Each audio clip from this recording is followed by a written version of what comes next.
Welcome to the Practitioner's Heart, offering practical Buddhist wisdom for therapists and healthcare workers.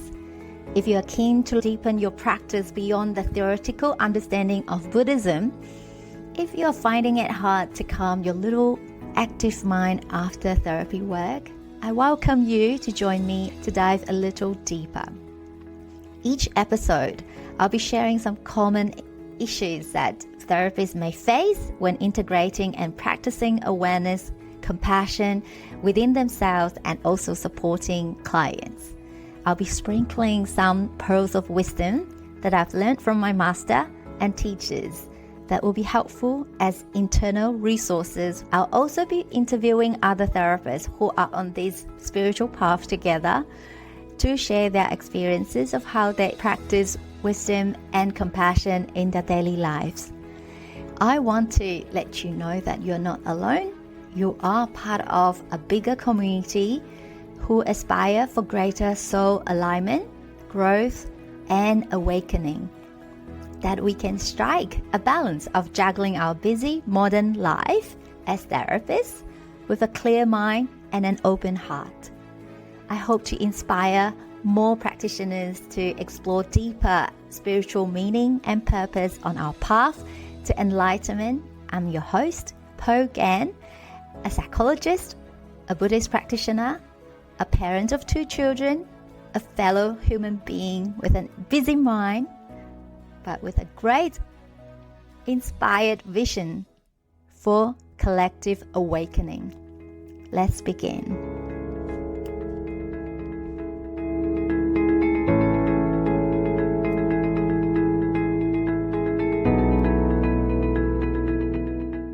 Welcome to the Practitioner's Heart podcast, a space where we explore the inner life of psychologists, therapists, and healthcare professionals, where contemplative wisdom meets everyday practice and where we honor the tender human parts of doing this work.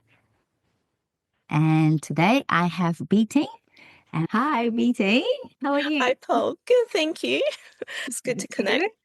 I'm very happy to finally meet with you and actually have this podcast recorded after perhaps, is it 4 months of trying to schedule this time together? Yeah. Before we get into chatting, let's introduce you to the listeners. Dr Bee Lim is a clinical psychologist and an accredited EMDR practitioner whose work explores the subtle wounds of trauma, the fracture of identity, the inheritance of silence, and the ways we adapt to survive. Born in Malaysia of Teochew and Hokkien heritage, trained in New Zealand and now based in Sydney, she brings clinical rigor and depth of care to those navigating trauma and displacement. Her practice begins with a person's culture and lineage rather than their erasure, treating values like duty and filial piety as ground to heal from, not pathology to correct. She holds that we can grow without severing where we come from. Fluent in Mandarin and several Asian dialects, she is known for inclusive trauma-informed care. She is the author of Welcome Home, Healing Trauma and Reclaiming Wholeness, and co-founder of My Health Collective, a Sydney-based psychology practice serving clients internationally, and founder of Be Tuned, a game-based therapeutic and performance platform. Wow. You're very busy. Quite a mouthful. It is. But I can see that there are some of the fun things that you're doing as well. I imagine that Be Tuned will be quite a cool thing to develop over time, hey? Yes, I think it's a bit of a creativity and also something that we can bring the whole family together to engage in the problem solving around it, but also having fun playing it. That's so cool. And the book as well. And I can see some of the Instagram posts that you had, like your child, it's always with you. Sometimes when you go for the book launch, Yeah. that is so cool.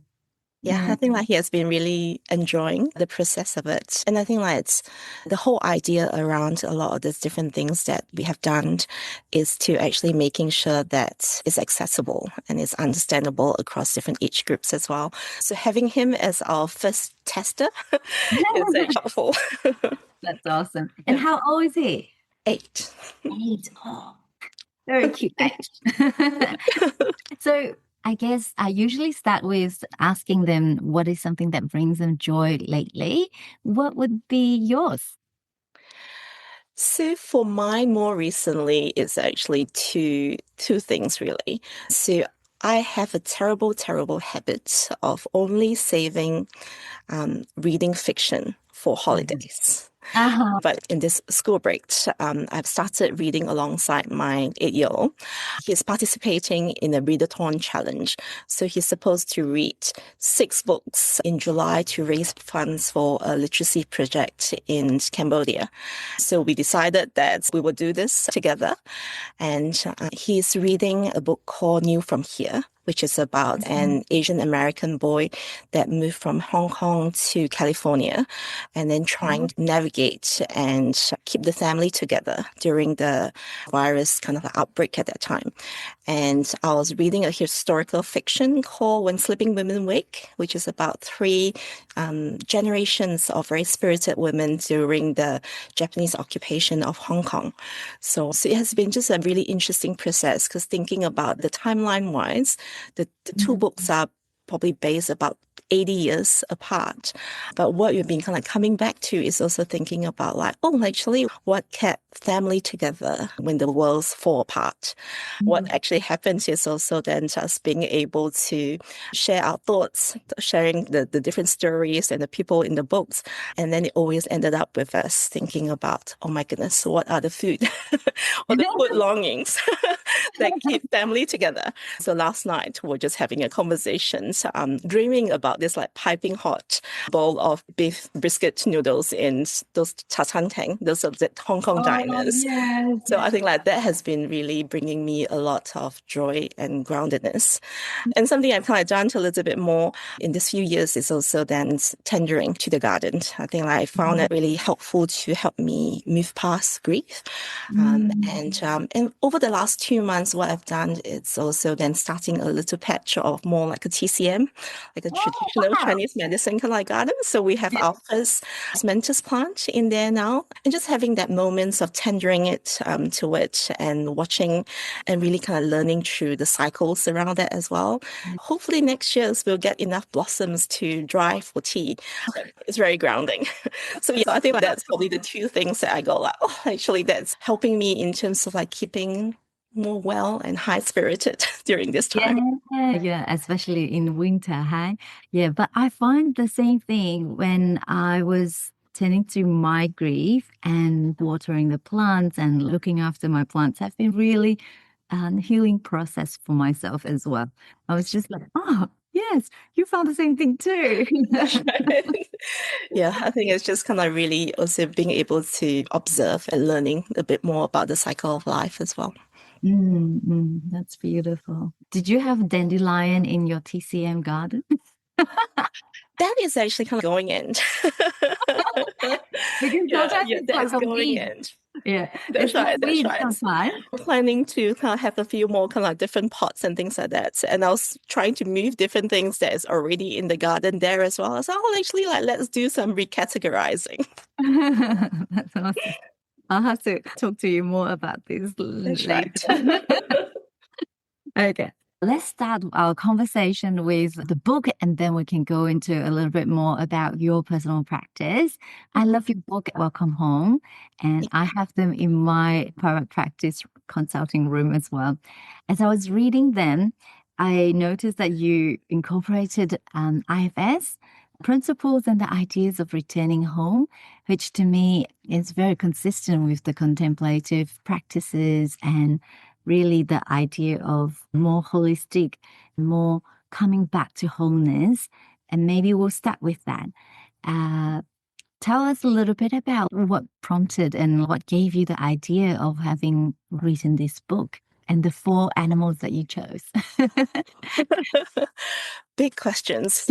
I think like it's always a lot of these different projects I kind of think about. So I think it really started with hearing stories from clients, right? So when we sit across clients and understanding a little bit more about their hardships, and also understanding in terms of when they are probably feeling more seen and understood. The very sketchy and brief ideas about wanting to write Welcome Home started when a lot of clients walk through and talk about Inside Out, the Pixar film.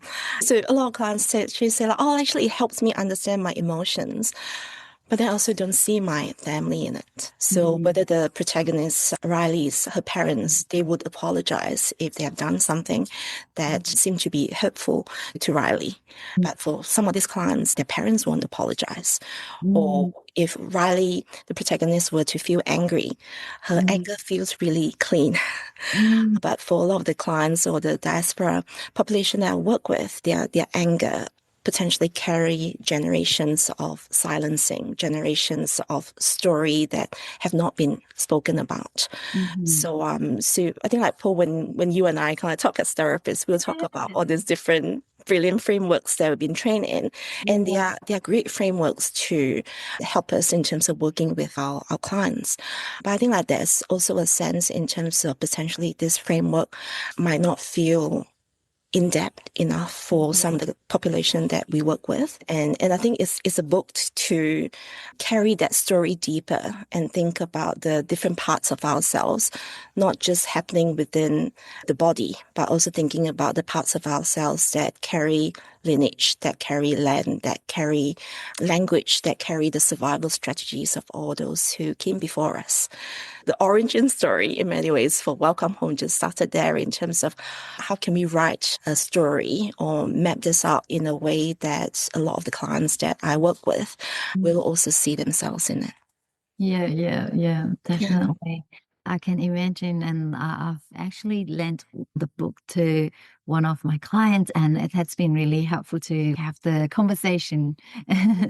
So it's nice. And I think that the times when I was reading this book, and I think for me in particular, as a therapist of color and as a first generation migrant in Australia, it just reminded me of the different stages of my life and my journey. And I think that's probably what you wanted as a writer, to be able to have people resonating with that. And I guess that identity that we have, you and me, both immigrants, first generation immigrants to New Zealand and then to Australia. And I imagine that process of adapting and assimilating and really finding our foot in the foreign land perhaps will be a journey for you as well. I was wondering whether you will be able to share with us how that experience is like for you. Yeah. Paul, I think maybe potentially a lot of your viewers or like people who listen to your podcast didn't know, but you and I went all the way. Yeah, I forgot to mention that at the beginning. I think for me at that time, it was 16 or 17 when I went for like college in the first year. Doing psychology is already something quite unconventional at that time in Malaysia. Yeah. And then I transferred my credits and did my undergrad and postgrad in New Zealand before then moving to Australia to start my practice and all that. I think something that really still got me and sometimes got into a bit more of discussions with colleagues or even friends who are migrants is one of the stories that I shared. So, as I mentioned, I did my undergrad and postgrad in New Zealand. So you would assume that I have written thesis and papers in English and done presentations on that.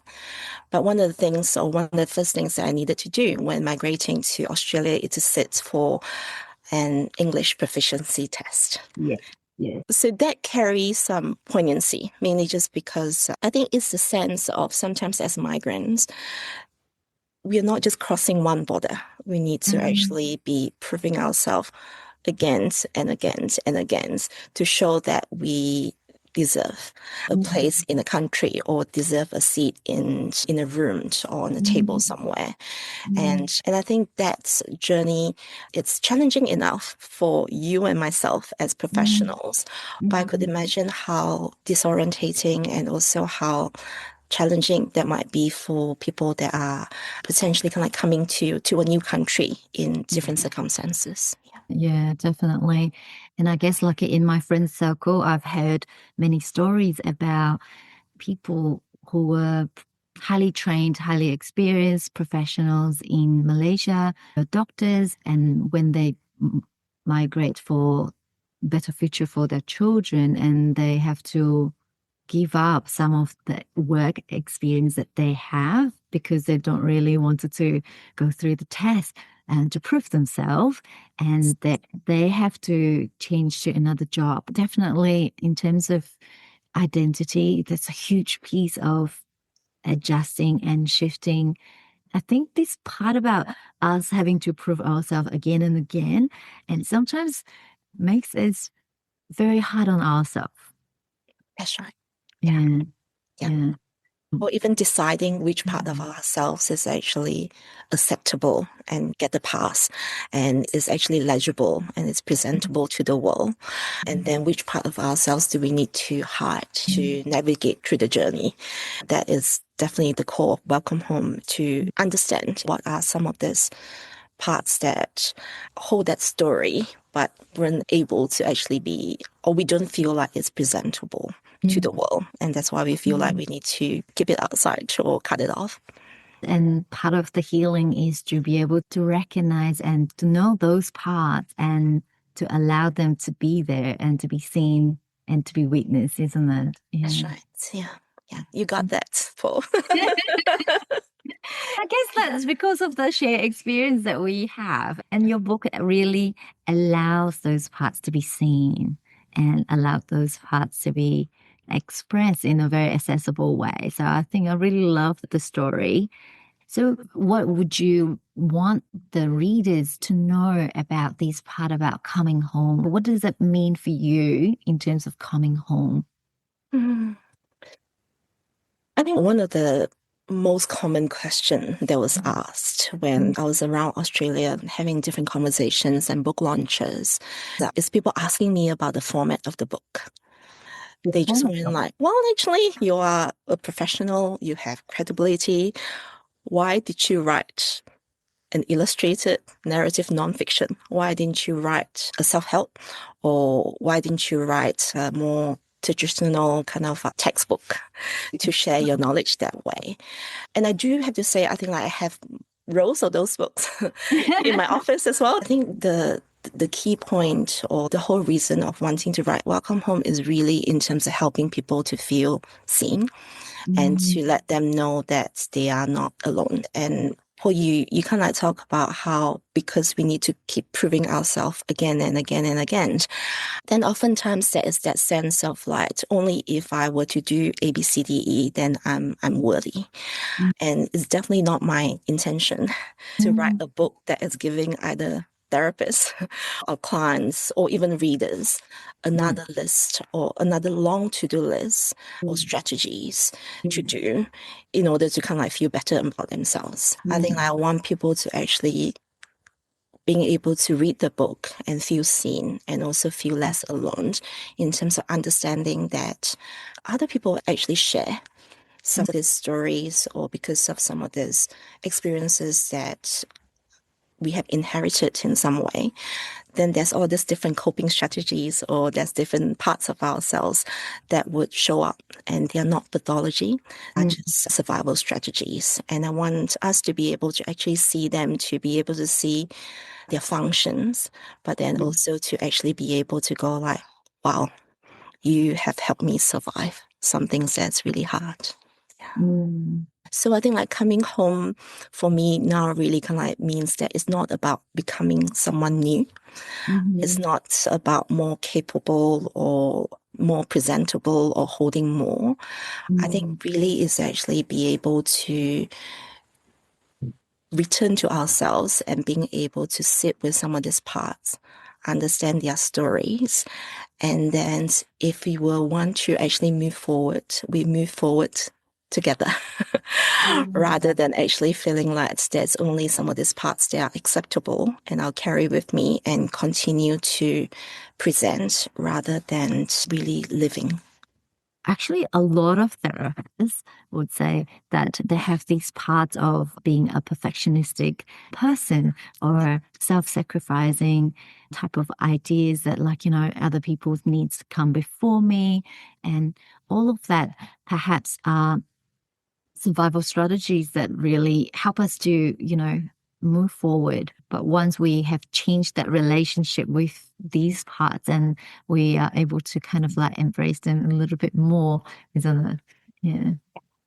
Rather than actually wanting it to function even more and then cause that almost rupture of relationships within ourselves.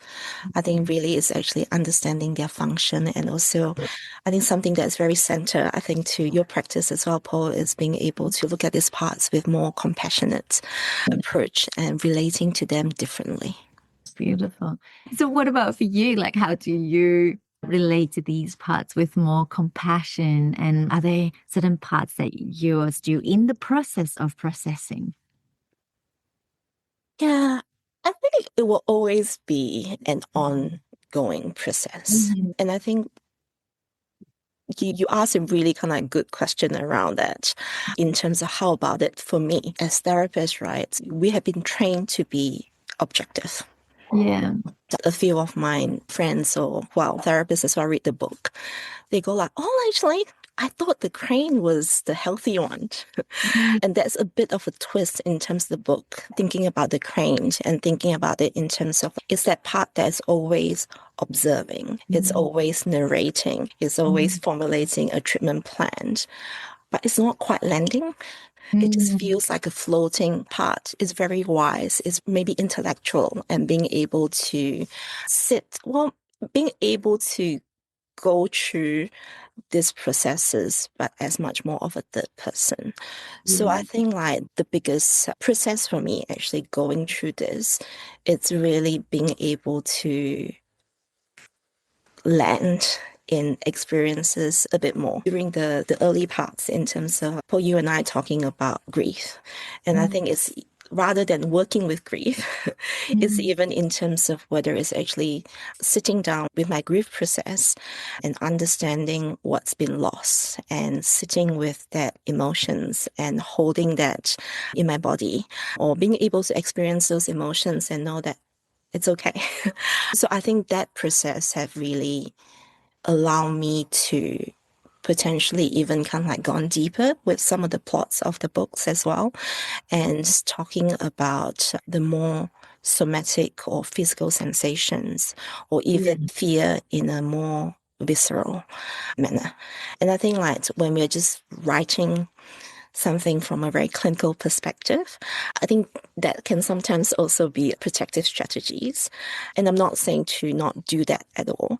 I think as therapists, we do need to be a little bit more integrated to be able to feel safe enough or creating safe enough environment for us to sit with our own emotions and dynamics as well, just so that we can work with clients more in a healthy and modeling some of the healthy ways of actually working through that. Yeah. I love what you share, and I can feel it's shared from the heart. And I think as therapists from Asian background, part of the things that I have to learn very early on is that I'm very head heavy. I perhaps intellectualize a lot rather than being more in the body and feeling the feelings, because I think sometimes it's the Asian teachings of being perhaps more stoic and you have to be more 理性, you have to be more rational, and sometimes steer us away from feeling the feelings. And part of the journey, my own journey, is that to be okay feeling the feelings and still be okay. You spoke about that very beautifully, and that crane can sometimes really walk rather than fly all the time, to be on a third person view. Yeah, I did notice that when I was reading that book as well. Yeah. And I think with the choosing of the cranes, that's the whole purpose around that as well, is that I think like within Asian or Chinese kind of culture, thinking about cranes, you're always thinking about, oh, the very transcendent one.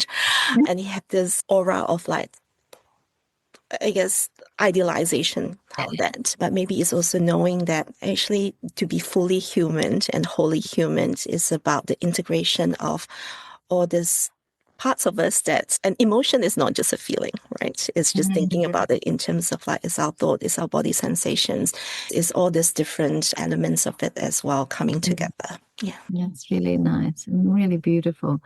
Recently, you had a workshop talking about like to look at not just the pathology, but the cultural heritage of clients from the Asian background.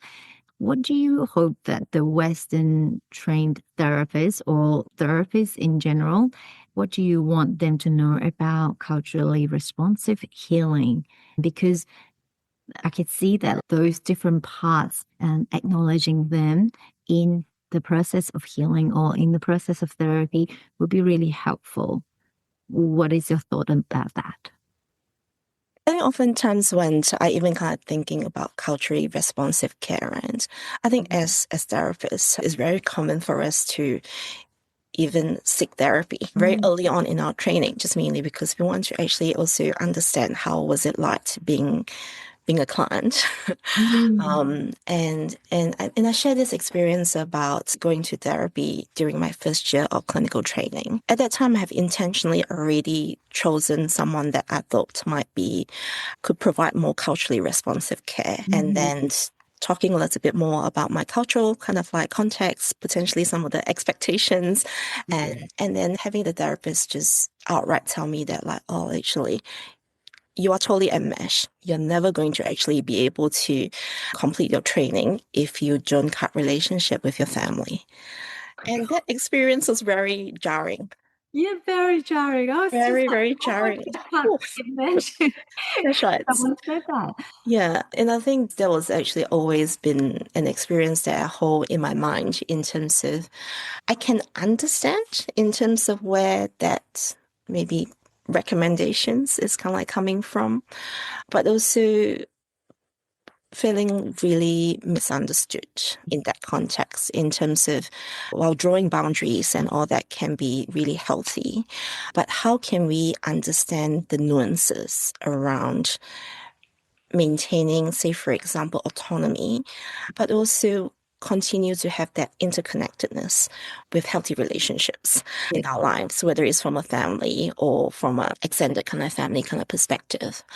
During the webinar, I think something that I talk about is really in terms of when we are being trained with all our clinical manuals, very oftentimes when we formulate, what we think about is what is wrong with this person. But maybe the deeper question, the additional questions that I really want people to actually be able to consider is what relationships is ruptured for this person to lead to them presenting this way. And the relationship can be within themselves, like in terms of that relationship with our body being ruptured, or whether it's actually the relationship with the family was ruptured because of different reasons, or for people with a more displacement background, then it's that relationship to their land or to their heritage that's being ruptured. And I think understanding that helps us to be able to understand the person's story, taking a more culturally humility perspective around that, and allowing our clients to be able to tell stories to help us inform what the story is and what actually needed to be worked with the client, rather than hearing a story and then already labeling it as pathology.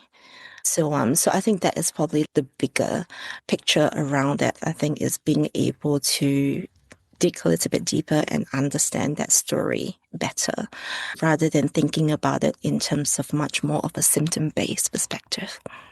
To have that curiosity and that openness to be able to see what was actually possibly how they relate to each other rather than, oh, this is the symptom and like, this has to be changed in order for the person to feel better. That's right. And Or come up with like 5 diagnoses and allowing the clients to walk away with that. Yeah. That's beautiful. That part is more of the therapist, like, relating with the clients and having that cultural views and that cultural lens. And I think it's when we are reflecting back to ourselves and our relationship as a therapist with our own cultural background and our heritage. And the next question perhaps is more for the therapist with the Asian background. How would they be able to allow these culturally informed perspective to show up more and to trust themselves more, and in order to be more integrated? I imagine that as a therapist going through this journey of being trained in a Western context, in a Western land, perhaps there are more things that they're trying to be like, more like them, and they will go through a bit of a process to then be okay and recognizing their own, what they bring to the table. What is your thought about that? So I think like Paul, you talk about that webinar that I ran, Project Horizon. And I think the concept that even I explore a bit more during that webinar was that concept of cultural dissociation. And I thought there are a lot of established definitions around that. But actually, when I kind of look deeper into it, not much being said around that. But a bit of context, I think, for the people listening to the podcast will be that the idea of cultural dissociation is that because we have learned to abandon parts of ourselves in order to survive, right? As therapists, sometimes I think there's also a sense of this way of knowing is wrong. Because in order to actually be an objective therapist, I need to be doing all these different things. So going through and having a lot of conversations with different therapists as well through book launches, one of the heartwarming moments is also therapists and kind of coming through and go like, oh, okay. I also realized that I have been that because I don't want to be labeled as an Asian therapist. I don't want to actually be appearing as less evidence-based, just mainly because I was talking about some of these different aspects of healing or thinking about some of these different concepts of healing as well. I think part of actually being therapists of color ourselves, I think the work for us is to even then understand for ourselves what are some of the parts that we have actually abandoned, or what are some of the things that we have learned to erase as actually way of knowing because we're trying to survive our training. And I make it really clear to say that it's not an either or. It doesn't mean like we just throw everything out because we are being Western trained and those way of knowing is wrong. I think it's probably in terms of thinking about integrating that both as well, in terms of still taking an evidence-based, rigorous lens, but also being able to be, like you say, open and curious about these other ways of knowing as well, and understanding how that might actually help to build a client up, rather than feeling like we need to choose. I think that was the whole idea of it, is that the protagonist, Isabel Malin, being able to go like, well, I'm not just Isabel and I'm not just Malin. The integration comes with bringing all this different parts, or these two halves, if you like, in this case, and then being able to go like both mind, and they can exist and they can actually help me having a more integrating way of moving through the world or relating to other people. Yeah. It sounds like bring all parts of us in the journey rather than having to drop any parts of them. I don't know why when I was talking about that, I have in mind,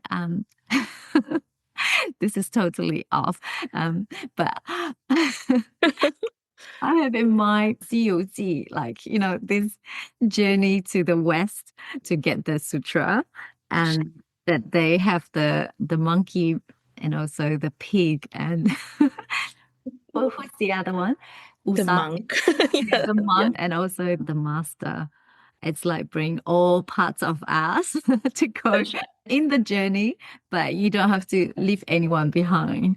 Yeah. That's right. That's right. And I think like each of these parts, as much as there are parts that potentially sometimes we didn't like it as much, but they also then have the different strengths and resilience that come through with that as well. Yeah. Now I'm drawing parallel between my life story. I love that. Well, I think there needs to be another episode on that.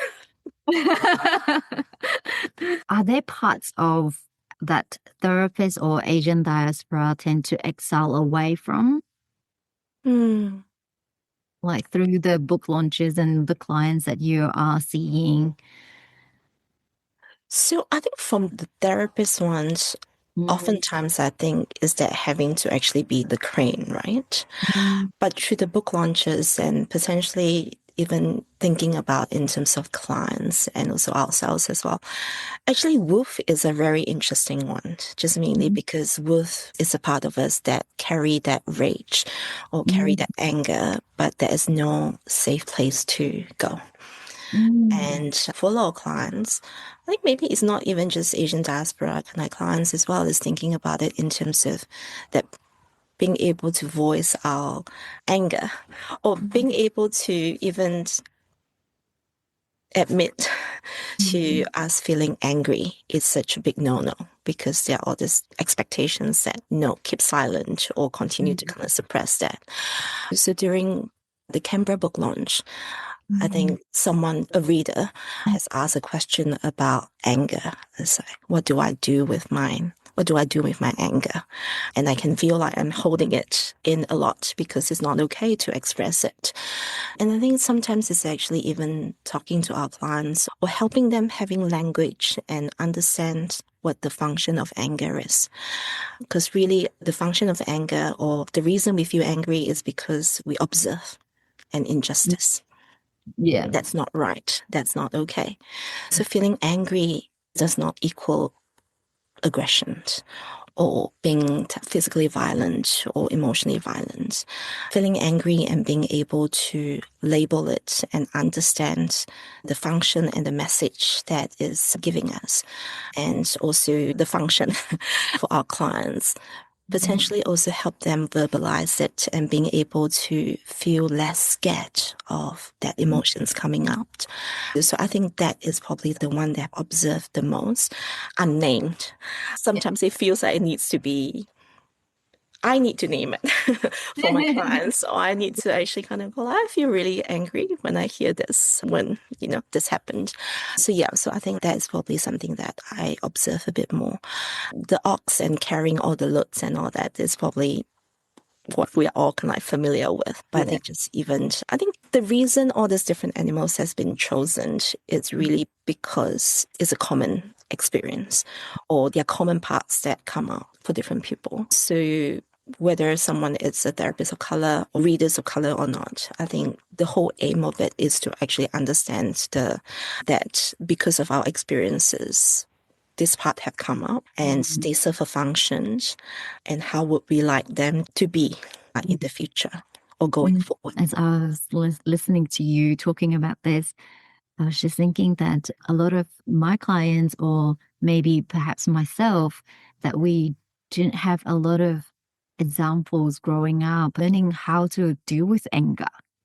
And so it feels really like a hot potato, like, oh, I don't know what to do with this. I guess being able to name this now allows us to be the parent or the therapist or whoever, to be us, humans, learning how to be okay with the anger and using that energy to be able to make things right, make the injustice right. And also as a woman, women are usually socialized to be a bit more submissive and not showing anger, and we don't know how to show that, right? I imagine that these would be really helpful for the future generation, that we kind of untie some of these knots in our heart, and perhaps that would then mean that my daughter in the future need not to feel like this, and that it will be okay. Exactly. to trust themselves that it is okay.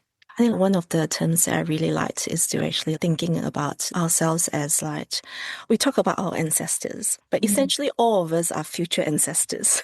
So I think doing the work now and being able to see this and then being able to work through some of this, then allow us to really leave that intergenerational wealth in terms of mental health and flourishing for the people to come.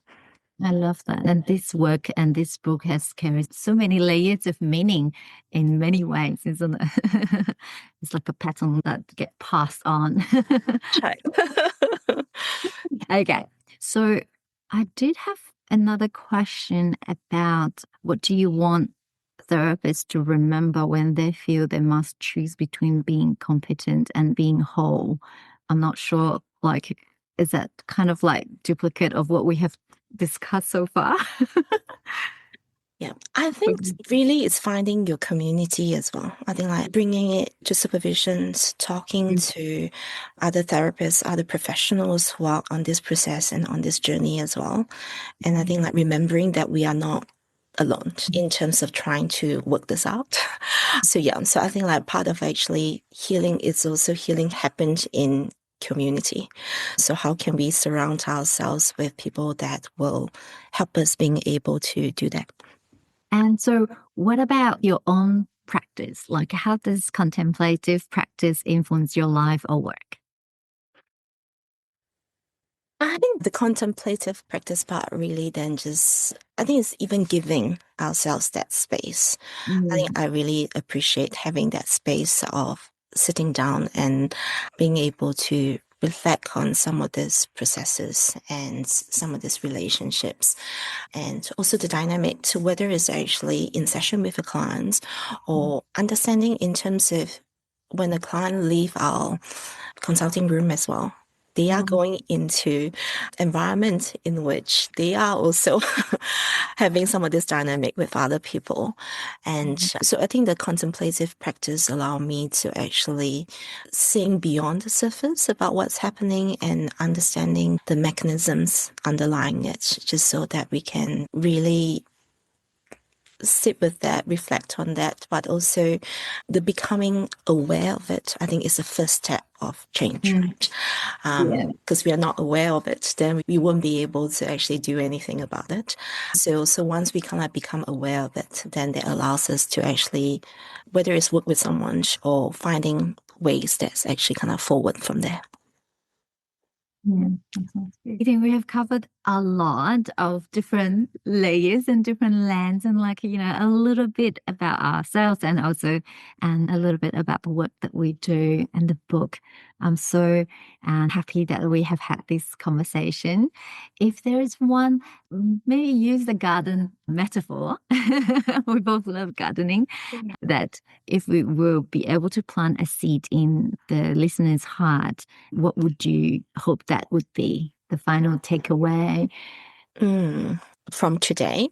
From today or from the work that you have been working on, seeing your clients and also your book launches. And I think this has been such a journey for you yourself as well. And what do you hope the listeners will get away from? That we are enough. We have done enough. And that's it. Oh, that's really we'll go and plant enough trees today. A forest. Love that. Okay. If the listeners are interested to find out more about your work, where can they find you? drbeelim.com/welcome home. I'm in the process of actually kind of developing a little bit of almost like a questionnaire to help people understand a little bit more about their parts as well, which I'm more than happy to actually share that with your listeners, Paul, and it's totally kind of complimentary. And then if the listener already have the book, then some prompts at the back of the book as well to then better understand those parts. That sounds good. Thank you so much for your time and energy today.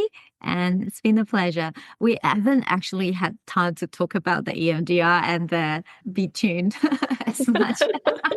But maybe that will be a discussion for another day. We'd love to have you back on again. It will be amazing. Thanks. All right.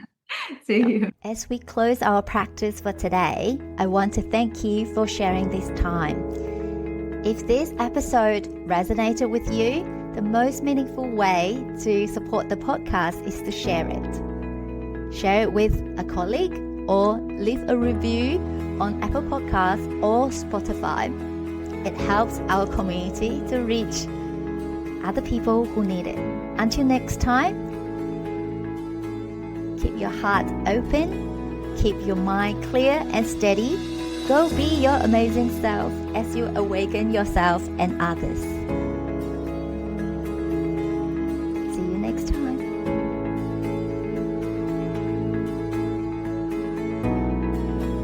Just a gentle reminder that our conversation today is for inspiration and education only. It is not a substitute for therapy or clinical supervision, and our time together doesn't constitute a therapeutic relationship.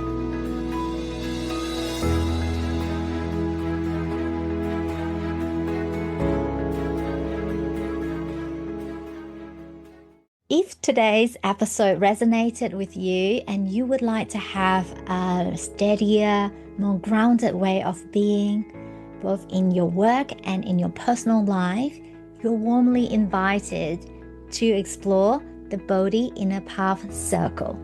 You can learn more or join us through the link in the show notes, and I'd love to welcome you into the circle.